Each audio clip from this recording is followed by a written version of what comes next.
50% tariff, ये खबर जो आजकल काफ़ी चर्चा में बनी हुई है, जो कि अमेरिका के द्वारा भारत पर 50% टैरिफ लगा दिया गया है। तो दोस्तों, ये ऐसा पहली बार नहीं हुआ है कि जब अमेरिका ने भारत के साथ अपनी दुश्मनी दिखाई है। इससे पहले भी 1998 में जब भारत के द्वारा एक पोखरण टेस्ट किया गया था राजस्थान में, न्यूक्लियर टेस्ट हुआ था ये, तब भी उसके बाद जो अमेरिका है उसने भारत पर प्रतिबंध लगाए थे और अमेरिका के साथ बाकी यूरोपियन देशों ने भी इस प्रतिबंध को हवा दी थी। अब देखिए, यह जो आज का आर्टिकल है हमारे पास, Trump tariffs what happened when US sanctioned India in 1998, deja vu for new Delhi.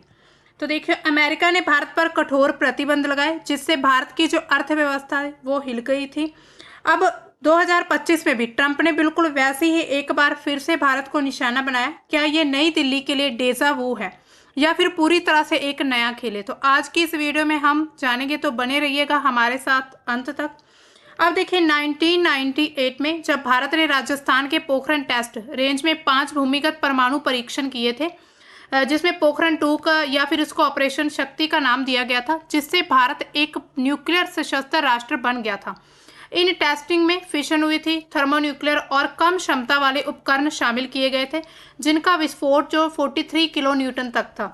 इनसे अंतर्राष्ट्रीय समुदाय, विशेष रूप से अगर हम बात करें तो अमेरिका, काफ़ी हैरान रह गया था कि भारत ने आखिर ऐसी टेस्टिंग कैसे कर ली, क्योंकि ये वैश्विक परमाणु अप्रसार मानदंडों का उल्लंघन था। यानी कि पूरे विश्व के कुछ ऐसे पैरामीटर्स तैयार किए गए थे जिसको भारत ने फॉलो नहीं किया था।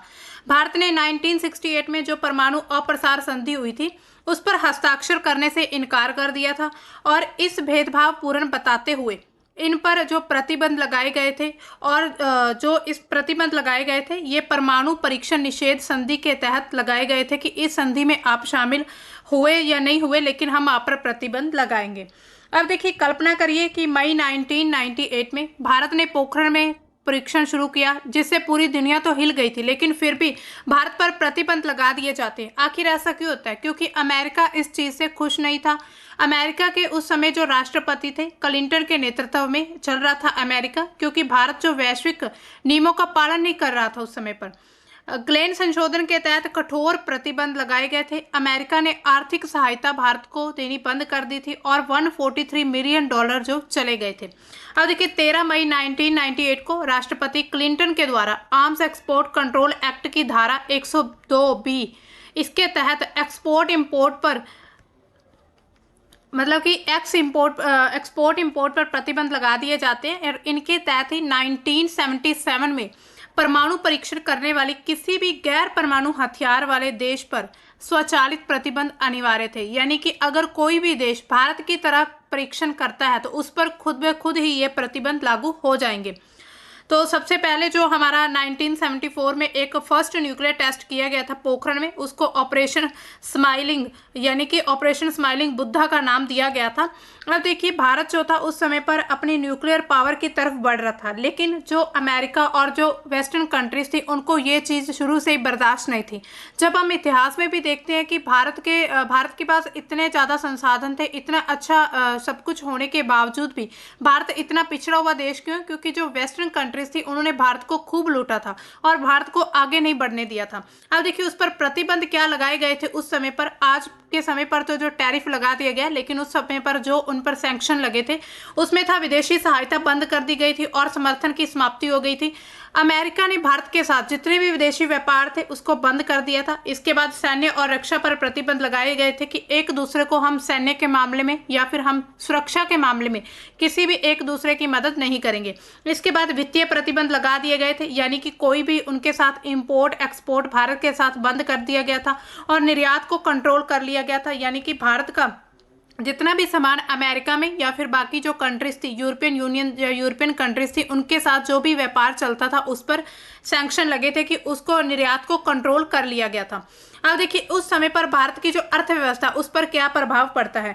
अब देखिए, किसी भी देश का जब विदेशी व्यापार जो है वो थोड़ा खत्म होने लगता है या फिर बंद कर दिया जाता है तो उस देश पर कहीं ना कहीं आर्थिक इकोनॉमी पर इफेक्ट देखा जाता है।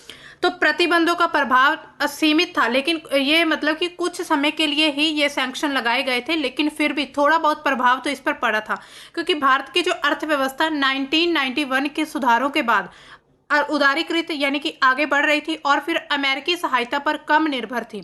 इसमें भारत की जो जीडीपी वृद्धि हो रही थी 1997 से लेकर 98 में 5% से लेकर 1998 में 99 में 4% तक गिर चुकी थी। यानी कि जब ये प्रतिबंध लगाए थे उससे पहले तो 5% तक जीडीपी थी, लेकिन उसके बाद ये 1% तक गिर जाती है। लेकिन फिर 1999 और 2000 तक फिर दोबारा से ये अर्थव्यवस्था ऊपर उठने लगती है, 6% तक चली जाती है। इसके अलावा सहायता और निवेश में कमी कर दी जाती है। इस पर डायरेक्टली अमेरिकी सहायता में कटौती कर दी गई थी, यानी कि 143 मिलियन डॉलर रोक दिए गए थे, लेकिन इसका व्यापक प्रभाव पड़ा रहा। इसके अलावा मई जून में फिर 1998 में विदेशी संस्थागत निवेशकों ने यानी कि जो इन्वेस्टर्स थे उन्होंने भारतीय शेयर बाजारों में 400 मिलियन डॉलर से अधिक निकाल लिए थे और मूडीज ने भारत की ये जो एक कंपनी है भारत की सोवरेन क्रेडिट रेटिंग को निवेश ग्रेड से नीचे कर दिया था, जिससे जो इन्वेस्टर्स थे उनका विश्वास कम होता जा रहा था। यानी कि शेयर मार्केट भी उस समय पर गिरती जा रही थी। अगर हम आज के समय पर इंपोर्ट एक्सपोर्ट की बात करें तो हम ये एक्सपोर्ट की बात करेंगे जो इंडिया के द्वारा अमेरिका को किया जाता है। कौन कौन सा ऐसा सामान है जो एक्सपोर्ट होता है? इसमें इंजीनियरिंग का सामान आ जाता है, इंजीनियरिंग गुड्स आ जाती है, इलेक्ट्रॉनिक गुड्स आती हैं, जेम्स एंड ज्वेलरी जो है एक्सपोर्ट की जाती है, ड्रग फॉर्मुलेशंस एंड बायोलॉजिकल्स जो भी मेडिसिन वगैरह वो होती हैं। इसके अलावा पेट्रोलियम प्रोडक्ट्स भी एक्सपोर्ट किए जाते थे, आरएमजी, कॉटन एंड एसेसरीज वगैरह सब कुछ एक्सपोर्ट होता था। अगर हम इनकी अमाउंट देखो तो इतने डॉलर का हमें नुकसान होने वाला है करीब, क्योंकि ये सभी जो डॉलर यानी कि ये सभी जो ऑर्डर हैं इनको स्थगित कर दिया गया है। यानी कि इनकी जो भी अब देखिए इतना 50% टैरिफ लगेगा किसी भी देश पर, तो वो क्या करेगा? वो देश वहाँ इतना मतलब महंगा सामान कौन वहाँ पर खरीद पाएगा? नहीं खरीदेगा। तो इसी वजह से अब इनके ऑर्डर भी बंद कर दिए गए हैं, एक बार के लिए रोक दिए गए हैं। इसके अलावा उस समय पर जो 3 से 4 बिलियन डॉलर के विश्व बैंक से यानी कि लोन स्थगित होने की बुनियादी ढांचा और विकास परियोजनाएं प्रभावित हो रही थी। जो भारत अपनी डेवलपमेंट को लेकर जो भी प्रोजेक्ट शुरू किए हुए थे उसको फंड ना मिलने की वजह से, उसको लोन ना मिलने की वजह से वो सब पर इफेक्ट पड़ रहा था। अब देखिए भारत विश्व बैंक का सबसे बड़ा उधारकर्ता है और गैर मानवीय आवश्यकता के लिए विरोध का सामना करना पड़ा था भारत को। इसके अलावा व्यापक व्यापार पर प्रतिबंध तो नहीं लगाया गया था, यानी कि सिर्फ अमेरिका के साथ ही एक्सपोर्ट इंपोर्ट बंद था, लेकिन बाकी देशों के साथ चल रहा था। दोहरे उपयोग के निर्यात प्रतिबंधों ने प्रौद्योगिकी और रक्षा क्षेत्रों को काफी नुकसान पहुंचाया था। इसके बाद कुल मिलाकर अगर हम देखें तो प्रतिबंधों से 1.2 बिलियन डॉलर के विश्व बैंक जो लोन था वो रुक चुका था भारत का। भारत के जो विदेशी मुद्रा भंडार थे अस्थायी रूप से गिर चुके थे, लेकिन अक्टूबर फिर 1998 तक गैर निवासी भारतीय जो थे उनको जारी किए गए जितने भी डॉलर थे उसको रिजर्जेंट इंडिया बॉन्ड्स के रूप में उभर गए थे। यानी कि जो भी भारत से बाहर जो भी विदेशी यानी कि भारत के जो लोग वहां पर जा रहे थे काम करने, उन्होंने जो भी यहाँ पर पैसा भेजा, जहाँ भी वो पूंजी वगैरह भेजते थे उनको फिर बॉन्ड्स के रूप में यूज किया गया था। अब देखिए ये भारत और जो अमेरिका इनके बीच ये प्रतिबंध का या फिर टैरिफ का खेल शुरू से ही चलता आ रहा है। ये जो टैरिफ है ये भारत की जीडीपी को 1% तक कम भी कर सकते हैं आज के समय में अगर हम देखें, और जो कपड़ा आभूषण जैसे जितने भी निर्यात है उनको 50 से 70% तक कम कर सकते हैं। इसी वजह से ये जो नौकरियां हैं यानी कि लाखों नौकरियां भारत में वो भी खतरे में हो चुकी हैं। ये काफ़ी ज़्यादा ऐसा सुना सुना लगता है क्योंकि ये पहले भी ऐसा हो चुका है। अब देखिए व्यापक लचीलापन क्या था? अर्थव्यवस्था जो घरेलू उन्मुख थी यानी कि घरेलू अर्थव्यवस्था ज़्यादा बढ़ रही थी और प्रतिबंध सरकार को लक्षित करते थे ना कि जनता को। यानी कि प्रतिबंध जो लगाए गए थे वो सरकार पर लगे थे, जनता पर नहीं लगाए गए थे। कि जनता ऐसा नहीं था कि जनता को कहा गया कि अब आप लघु घरेलू उद्योग नहीं चला सकते। यहाँ पर भारत में घरेलू उद्योग तो चल रहे थे, लेकिन पूरा जो व्यापक यानी कि विश्व के साथ जो सरकार का व्यापार था यानी कि अमेरिका के साथ जो भारत का व्यापार चल रहा था वो प्रतिबंध हो गया था। इसके अलावा भारत ने वित्त पोषण स्रोतों में काफी विविधता लाई थी उस समय जो वाजपेयी की सरकार थी उन्होंने आत्मनिर्भरता पर जोर दिया कि हमें इंडिपेंडेंस होना चाहिए। यह कहा कि प्रतिबंध हमें नुकसान नहीं पहुंचा सकते और ना ही पहुंचाएंगे, तो उनका काफी ज्यादा दृढ़ विश्वास था।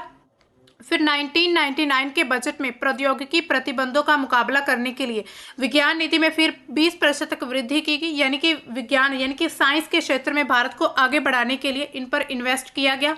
अब देखिए इसके समाधान और दीर्घकालिक परिणाम कैसे थे। जब 1998 में पोखरण जो टेस्टिंग हुई थी उसके बाद से जो भारत पर प्रतिबंध लगे उसका समाधान क्या निकाला गया और उसके लंबे समय तक परिणाम क्या निकले थे।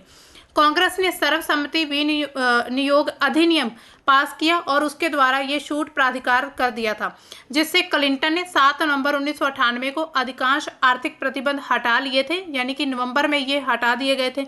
भारत के जो परीक्षण थे वो स्थगन कर दिए गए। सीटीबीटी प्रतिबद्धताओं और जो निर्यात नियंत्रण थे उसमें सुधार करने की बात कही गई थी। इसके अलावा जो परिणाम अगर हम देखें, जो परमाणु संबंधी जितने भी प्रतिबंध थे उनको राष्ट्रपति जॉर्ज डब्ल्यू बुश ने सितंबर 2001 में 9/11 का जो हमला हुआ था भारत में मुंबई में, उसके बाद से हटा लिया गया था, क्योंकि भारत जो था आतंकवाद विरोधी समर्थन था, यानी कि भारत क्या था, आतंकवाद को जो भी सपोर्ट करते थे यानी कि उसका मतलब विरोधी था।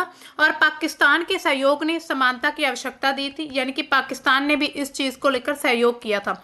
अब देखिए 2008 तक क्या होता है कि अमेरिका भारत नागरिक परमाणु समझौते ने परमाणु अलगाव को खत्म कर दिया था, यानी कि जितने भी अलगाव थे या फिर जितने भी प्रतिबंध थे उनको खत्म कर दिया गया, जिससे प्रतिबंध एक साझेदारी का आधार बन चुके थे।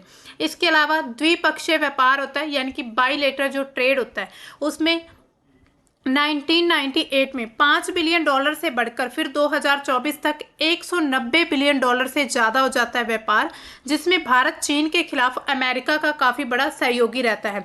अब देखिए एकदम से जब टैरिफ उस समय पर भी प्रतिबंध लगाए गए थे, उसके बाद फिर से भारत और अमेरिका के व्यापार इतने अच्छे होने लगे कि भारत अमेरिका के पक्ष में खड़ा था चीन के खिलाफ। अब देखिए इसमें समानताएं क्या क्या हैं जो आज का टैरिफ लगाया जा रहा है और जो उस समय पर प्रतिबंध लगाए थे। तो नीति परिवर्तन के लिए ये दबाव हो सकते हैं, यानी कि भारत को दबाव बनाने की कोशिश की जा रही है कि भारत जो है अपनी नीतियों को बदलने की बात करे। प्रतिबंधों का उस समय उद्देश्य क्या था कि भारत के परमाणु जितनी भी एस्पिरेशंस है उसको वापस लेना और अप्रसार शासनों को शामिल करना, यानी कि जो भी अप्रसार संधि थी उसको भारत फॉलो करे, ये दबाव बनाना चाह रहे थे। 2025 में जब ट्रंप ने टैरिफ लगाया, जो कि अभी 27 अगस्त से इसको मतलब लागू कर दिया गया है, तो भारत के जितने भी उच्च टैरिफ है और जो रूसी तेल आयात पर दबाव बनाने की कोशिश की जा रही कि रूस का जो हम तेल आयात करते हैं उसको बंद कर दिया जाए।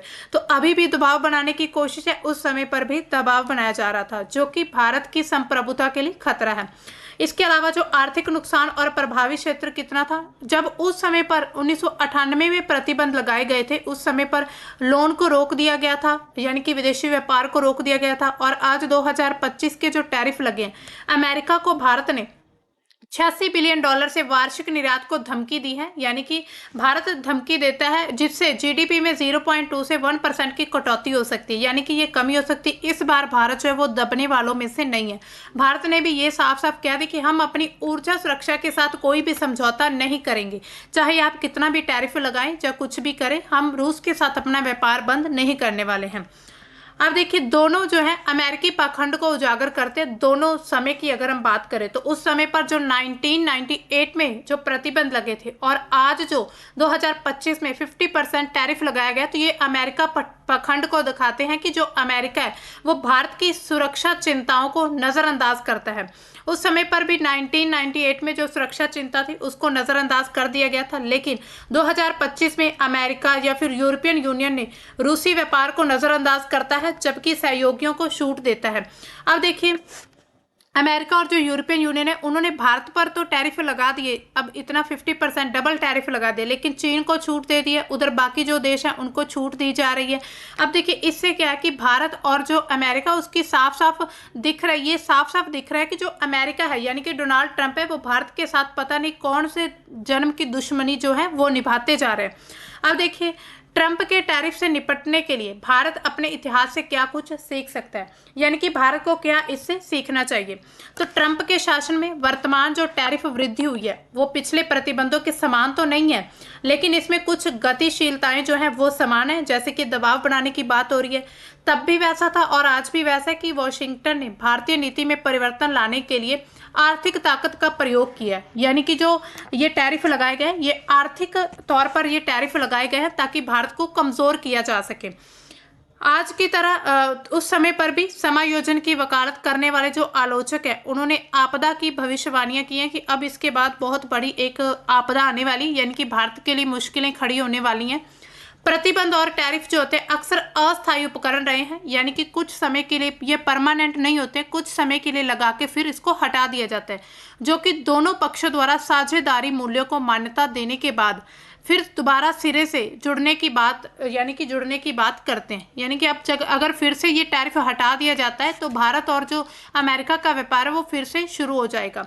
बाहरी दबाव को झेलने की जो भारत की क्षमता है, उसने पहले भी परमाणु प्रतिबंधों को हटाने के लेकर एक परमाणु समझौते तक एक गहन सहयोग को भी जन्म दिया। यानी कि उस समय पर भी भारत ने बहुत अच्छे से इस समस्या से निपटा था, और आज के समय पर भी, हालांकि उस समय पर भारत की जो ऊर्जा सुरक्षा थी उसको नज़रअंदाज किया गया, लेकिन आज जो है ये राष्ट्रपति जो है डोनाल्ड ट्रंप को साफ साफ जवाब मिलता है भारत के द्वारा कि हम अपने ऊर्जा समझौते के साथ, ऊर्जा सुरक्षा के साथ कोई भी समझौता नहीं करेंगे। अब देखिए, डेजा वू या फिर एक नया खेल, ये क्या चीज़ है? तो दोनों बार अमेरिका ने भारत की नीति को बदलने के लिए आर्थिक हथियारों को यूज किया था। 1998 में प्रतिबंध जो लगाए गए थे और अब टैरिफ लगा है, बिल्कुल सेम बात है। इसके अलावा आज भारत जो है निर्यातक सहायता, यूके, यूरोपीय संघ के साथ नए व्यापार समझौते के साथ जवाब दे रहा है कि भारत के पास और भी विकल्प है। यानी कि सिर्फ अमेरिका ही नहीं है जिसके साथ भारत का व्यापार चलता है, अमेरिका के साथ जो यूरोपियन यूनियन है या फिर और जितनी भी मतलब कि कंट्रीज है, उनके साथ भारत जो है अपने विकल्प खोजे जा रहा है, जिसकी वजह से जो ट्रंप है उसको समझ जाना चाहिए कि भारत इस बार दबने वालों में से नहीं है। लेकिन 2025 थोड़ा अलग है। अब भारत जो है एक क्वाड का सहयोग है, ये चीन का मुकाबला करने वाला है और एप्पल जैसी जो वैश्विक कंपनी है उनका केंद्र बन चुका है।